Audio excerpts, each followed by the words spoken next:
aboard Pink Monorail. I'm your pilot, Shelly Noe Valladolid, and next to me is my co-pilot, Noe Valladolid. Hey everybody. Last time we talked about roller coasters in our series, Manufacturing the Magic, A History of the American Theme Park. We're taking a stop along the way at the mechanics of magic and looking at how different rides are made. This time we're going to talk about old mill rides, dark rides, and simulators.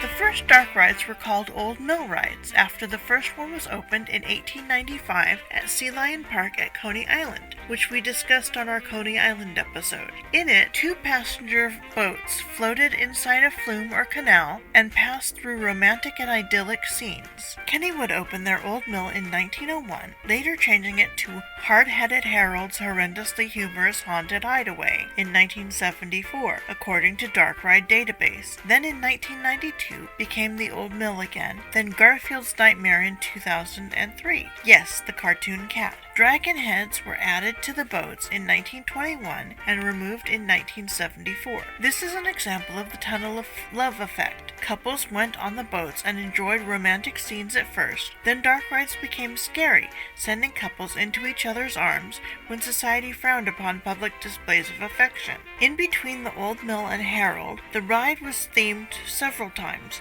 to the Panama Canal, a trip around the world, Fairyland floats, and several versions of the Old Mill. DarkRideDatabase.com has an alphabetical listing of all dark rides and is searchable. Many of the dark rides listed there have ride-through video, which on some of the older rides is fascinating.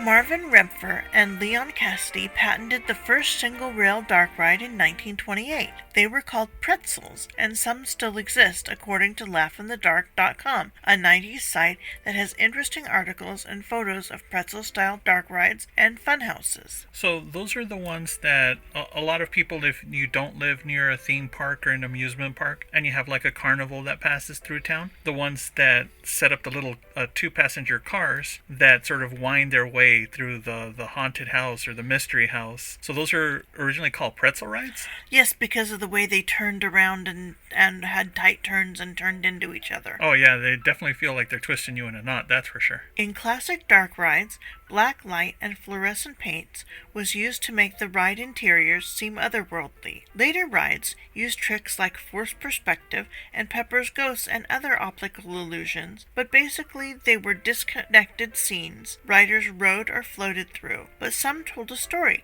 like Disneyland's Alice in Wonderland. Karen Staley of Sally Dark Rides wrote a history of dark rides for BlueLoop.com, in which she talks about the first Old Mill and how the ending was changed to include a chute at the end, a water drop like the log ride at Knott's or Atlantis at SeaWorld.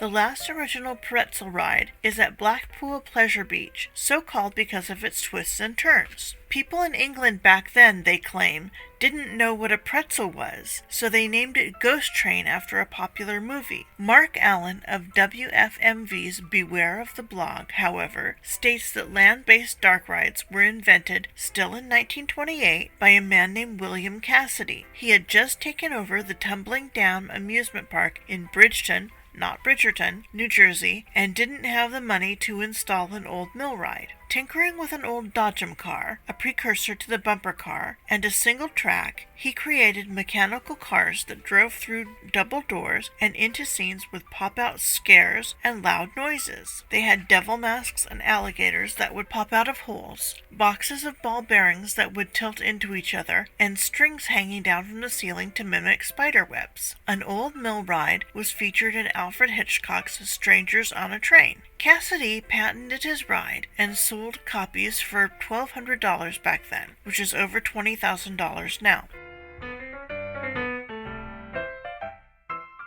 We're going to pause for just a moment to have a word from our sponsors, and of course we'd appreciate it if you supported the people that help us pay the bills. And we're back. William Tracy was another dark ride designer. LaughInTheDark.com did a biography of him in 2004 by Ralph Grassi. He was a legend in the art. Tracy died back in 1974, but left a legacy of beloved dark rides in his wake. Tracy was born in 1916 in Toledo, Ohio, to Newton and Juanita Tracy. He ended up in Sarasota, Florida, working as a ceramic sculptor. The Navy had brought him to Florida. He opened a parade float business and created floats for the Macy's Thanksgiving Day Parade in New York City, headquartered in New Jersey. While working in New Jersey, Tracy became involved with a props company called Messmore and Damon Company. They made props for stage plays, fairs, and etc. Tracy then worked for them as a subcontractor for dark rides once he began to break into the amusement rides field on his own. He first opened Outdoor Dimensions displays in Secaucus, New Jersey, then North Bergen, before settling into Cape May, New Jersey, like Cape May Cafe at Beach Club at Walt Disney World. But the restaurant has all nautical displays when it should have a big picture of a William Tracy dark ride on the wall. That's where I met Michael Eisner and Frank Wells. Frank and his wife were eating there, and Michael came to bug him. I got Michael's autograph, but I didn't want to bother Frank while he was eating. I wish I had bothered him. He was so great. He's a great person. Now, before we continue on the history of the dark rides, we're actually recording this episode on the 69th birthday of Disneyland. Yep. So by the time you hear it, it will be Nice. the far off future, possibly the year 2024. So in that case, happy 70th birthday, Disneyland. Yeah. Sorry to interrupt you. Tracy created American Display Associates. He first worked out of Cape May Airport with partners Jamie Sanford of Amusement Devices and ride designer Alan Hawes. Here they created the famous Jungle Land ride for William C. Hunt at Wildwood's Hunt's Pier. It featured a boat cruise through a fabricated jungle in 1958, 3 years after Disneyland's Jungle Cruise opened, or Jungle Rivers. BillTracyProject.com says he also opened the Gold Nugget ride for Hunt. In 1960, he joined with the Philadelphia Toboggan Company to create the attraction, a roller coaster dark ride hybrid. Mr. Toad was going to be a roller coaster dark ride hybrid. But that's not a lot of foot space, what they ended up with, to No. do a roller coaster dark ride hybrid. But that was the original plan? That was the original plan. And Mr. Toad, was that an opening day attraction? Yes, it was. So it still would have predated. It would have predated, right, the Golden Nugget. He then started Outdoor Dimensional Display Company and created fish bodies for the old airplane ride Flying Fish at Olympic Park in Irvington, New Jersey. William Tracy went on to design rides like the Wacky Shack at Joyland in Wichita, Kansas, and the Haunted House in Ocean City, Maryland. The NAAPPB, now known as IAPA, honored him with the Fred W. Pierce Sweepstakes Trophy in 1961 and 1962. In 1962, ODD released its first catalog. A dark ride was $40,000, about $415,000 today. What a bargain. During that time, he moved operations to the old Cape May Courthouse. Design and fabrication was done on the ground floor, business upstairs. Only a handful of molds were used when creating Scary Faces by Tracy, but longtime employee Eli Lashley said that they would go through an entire 55-gallon drum of resin in a week. They made figures by sculpting polyurethane foam, then fiberglassed or covered with elastic fabric that could be shaped when dipped in acetone, then stacked out with polyurethane foam, features, etc. Rock work was cardboard and chicken wire covered in fiberglass. He used clothing mannequins as a basis for many dark ride figures. The Haunted House in Maryland is still operational. Tracy had up to a dozen artists working for him at times. Pennsylvania's Waldheimer Park still has an operating Wacky Shack dark ride. If I remember my old Simpson episodes, there was an episode where I think Bart bought a warehouse at an auction for like $1 or something, and him and Milhouse were just having fun, and they were shaking the railing on one of the stairs, and they were going, "Wacky Shack!" Oh, really? If I remember correctly. Amusement Display Associates, Tracy's company, continued to make dark rides for regional parks. In 1972, they rethemed an original pretzel into what has been called one of the greatest dark rides of all time, Le Cachot at Kennywood, which featured a giant vamp, skeleton guitarists, and a creepy castle. A giant vampire. A giant vamp, which is a female vampire. Oh. That's what they called the female vampires. Tracy was also famous for having his figures stick out a middle finger somewhere in the ride. So if you guys are touring or visiting these parks, keep an eye out. And if you take a picture, send it to us. We'd like to see it. In Le Cachot, it was a skeleton guitarist. That was sticking out the middle finger? 2 middle fingers. On August 24th, 1974, William Tracy unexpectedly died of heart disease, leaving partners Tom Thaler and Jack Sheldon to run the business. They changed the name to This Is, Inc. Thaler and Jim Milonic later changed the name to Fantasy and Dreams before ultimately changing it to JMM Studios, currently as of 2009 in operation. Artist Jack Seddon left to work on Epcot Center in the early 1980s in Florida, then became an art teacher. Laugh in the Dark's Tracy article has dozens of photos of Tracy's work, so it's really worth looking it up. Known to friends and co-workers as Bill, William Tracy was a flamboyant and artistic but very private man. He definitely left his mark on the world of dark rides.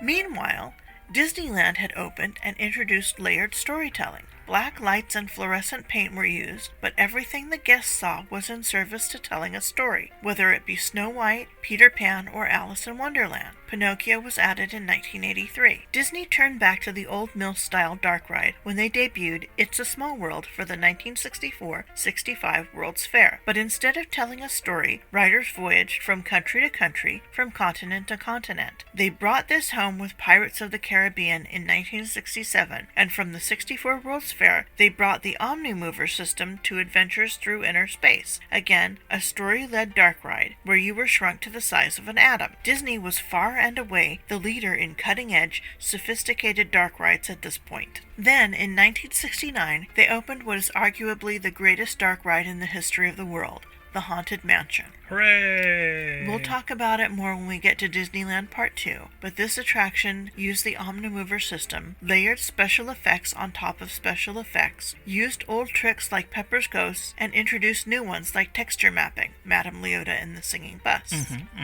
Now, there was a hot Hatbox Ghost when that opened. Yeah, that was 1969? Yep, I was 2. My uncle was opening cast, so we got to go during the soft opening. That was Uncle Michael? Uncle Michael, the one I'm named after.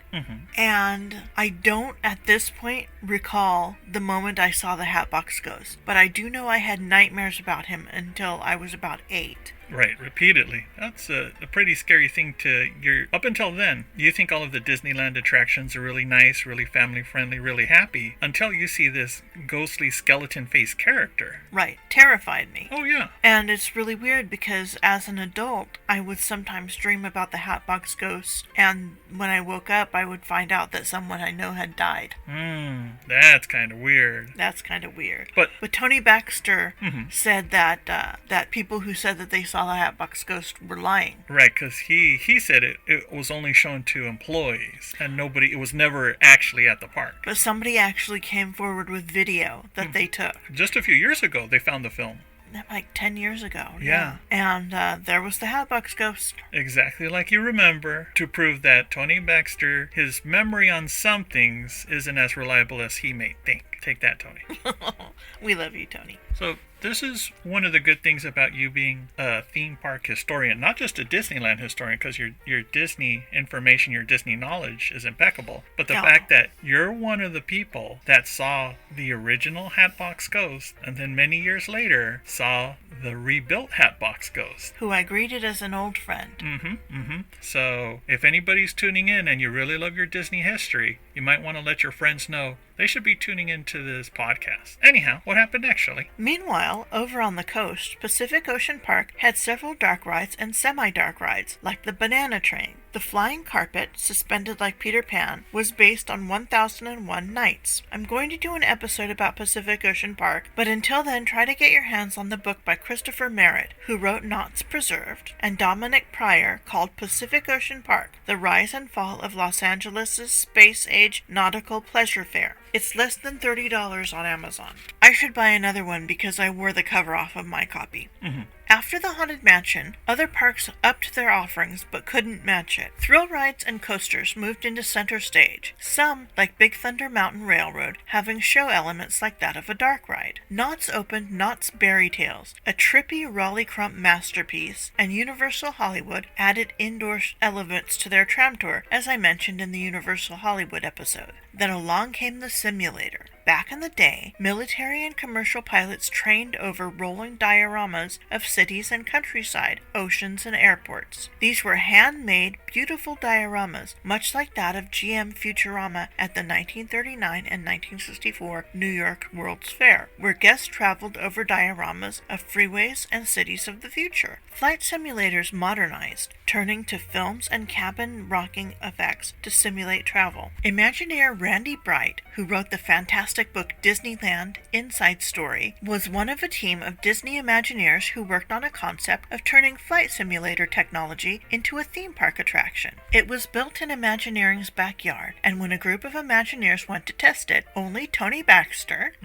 took Dramamine beforehand. Afterwards, the whole team was outside of the vehicle vomiting except for Tony Baxter, who was smart. Now, this was actually the technology that they would put on the Snow White mine train ride? No. So it was something that was shaking even more than that? Yes. Oh, no. It was an enclosed simulator. Oh, and everybody else got dizzy? Disney got George Lucas involved, and Star Tours was born. Star Tours was a phenomenon, and many copycats followed. Even the Buena Park McDonald's had a simulator. Some simulators were completely immersive, like Body Wars. Some had cars flying in front of an Omnimax screen, like Back to the Future, later The Simpsons. And some were just movie theaters with moving seats that just didn't try very hard, like Shrek 4D. Disney was ahead of the pack again in the late 1990s with Buzz Lightyear Space Ranger Spin, where riders would shoot lasers at targets during the ride. Again, this was copied everywhere, with even traditional dark ride manufacturers like Sally making shooter rides.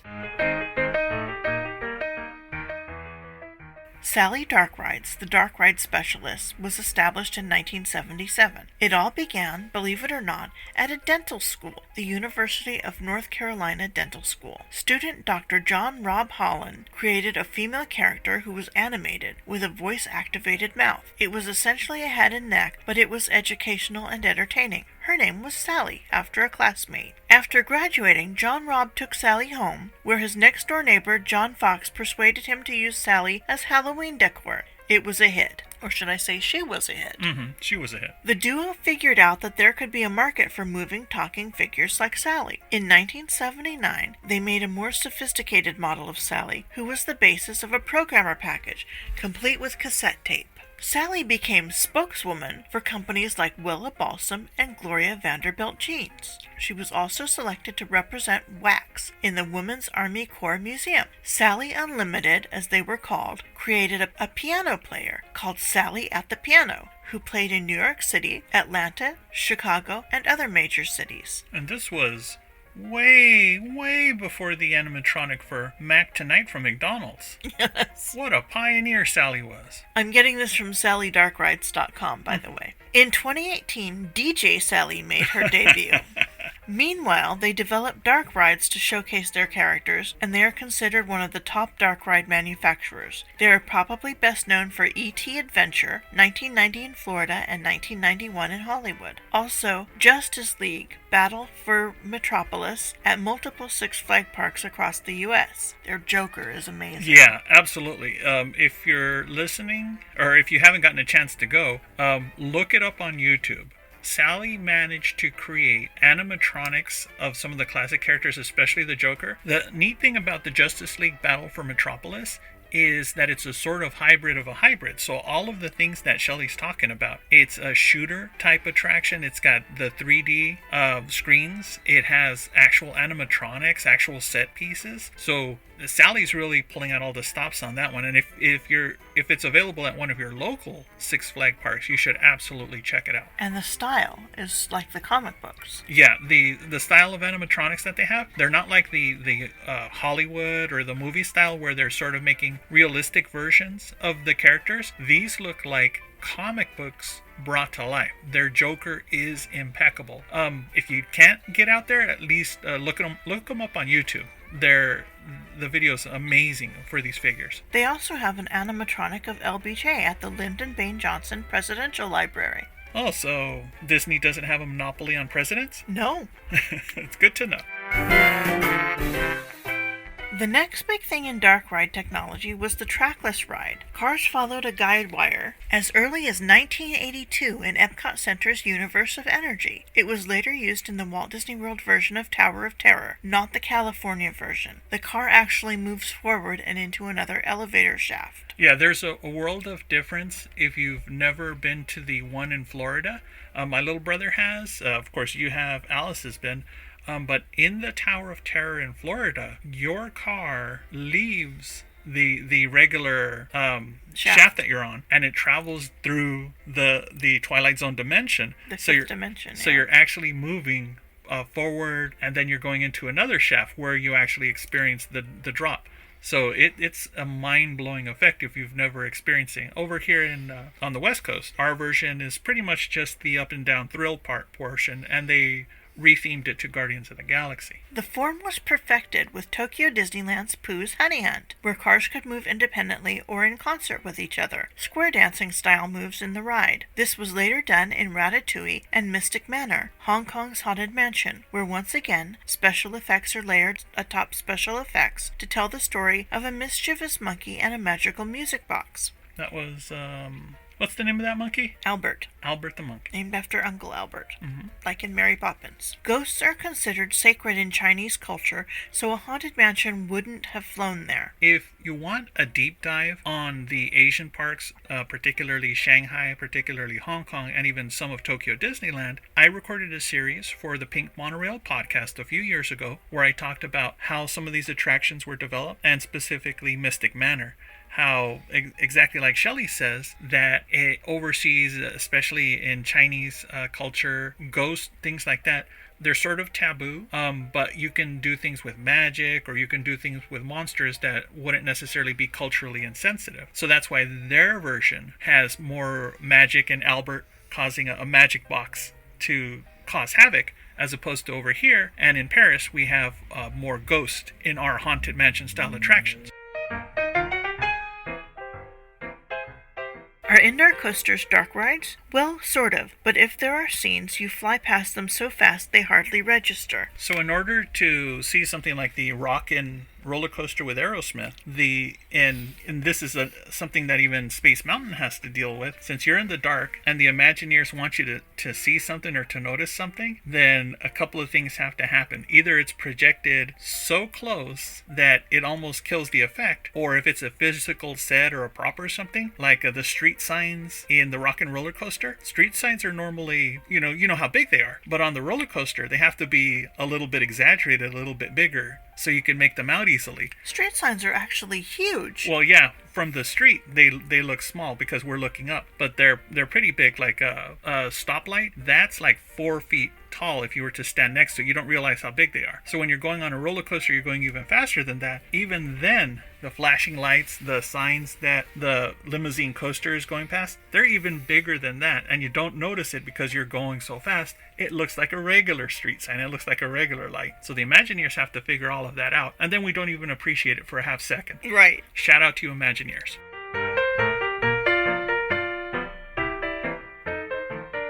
Well, Well, that's a very brief history of dark rides, with more detail to follow as we move forward. Next time, I'll talk about animatronics, from ancient Greece to tiki birds to sunny eclipse and beyond. Well, thank you for that, Shelly. That was a really fun episode. Now, if somebody wants to find out more or support the podcast, how can they do that? They can go to patreon.com/fab, F-A-B. We're taking subscriptions. Thanks to our subscribers. Thanks to our recent subscribers, Roger and John. Now, if listeners want to find out more of your writing, more of your stories, where else can they find you?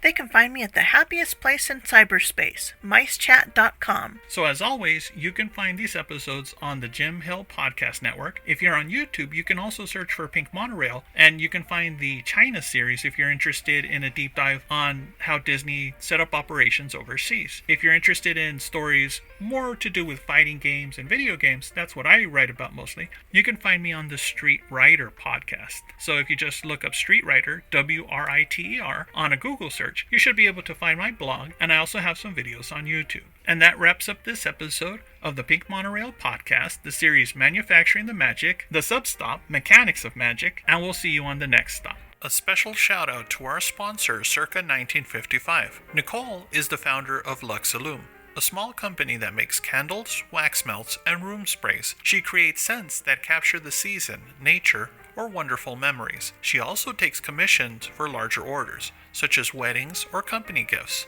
It turns out that Nicole is also a huge Disney fan and has a line called Circa 1955. She creates scents inspired by all things Disney. This includes the parks, attractions, treats, and films. She creates each formula and batch of candles herself. For every one scent she's released, she's probably made over 200 trials just to get the smell right. Don't take my word for it. Go to circa1955.com, order a candle, and use promo code PINK15. That's PINK15 to get 15% off your purchase. Support a small company that also gives back to the community. You're going to love it. Another shout out to Jim Hill for hosting Pink Monorail on his podcast network. The Jim Hill Podcast Network also includes Looking at Lucasfilm, The Disney Dish, I Want That, and Fine Tuning. Thanks for listening, and be sure to like, subscribe, and leave a review for each podcast. Have a great day.